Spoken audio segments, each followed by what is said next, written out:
Hello everyone, how's it going? Today I'm going to show you how to create a laser light effect like this. Yes, you probably guessed it. It's definitely made using gradients. But how do we tweak it to look like this? Okay, let's take a look. First, I draw a black background the same size as the artboard. Set the fill to black and no stroke. Then, open the Layers panel.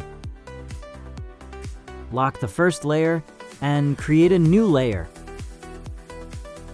I named it Light Beam.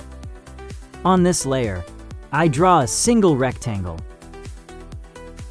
Next, apply a black to white gradient. Move the white color stop to the center and place the black color stops on both the left and right sides. To copy a color stop, click and hold the stop, press and hold Alt, then drag it out. This gives you a color stop with the same value. We'll use the same technique for the white color stops.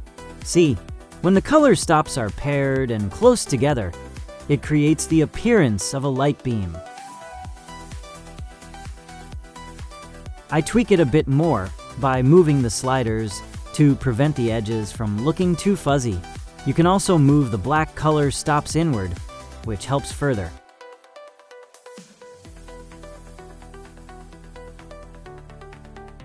Now, if you want to change the angle of the light beam, press G on the keyboard and drag in the desired direction.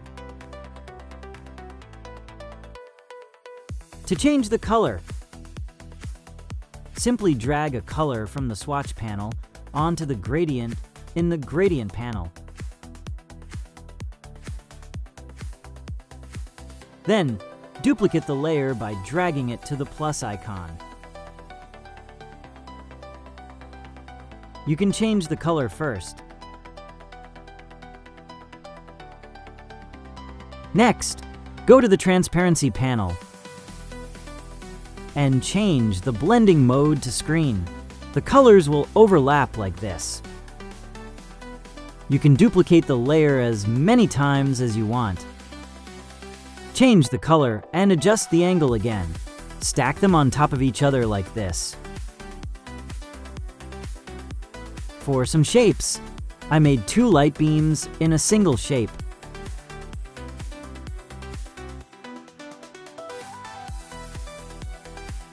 If you're using multiple gradients or different styles, I recommend adding the gradients to the Swatches panel.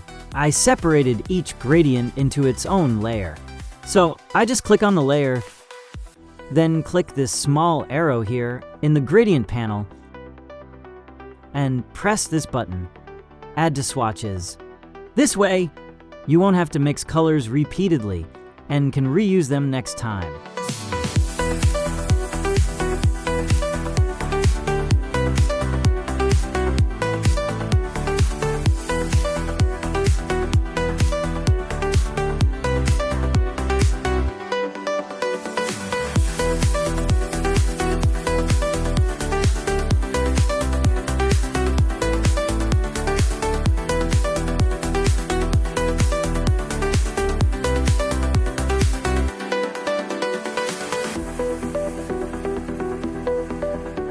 Okay, this clip might be a bit short, but I hope you found it helpful.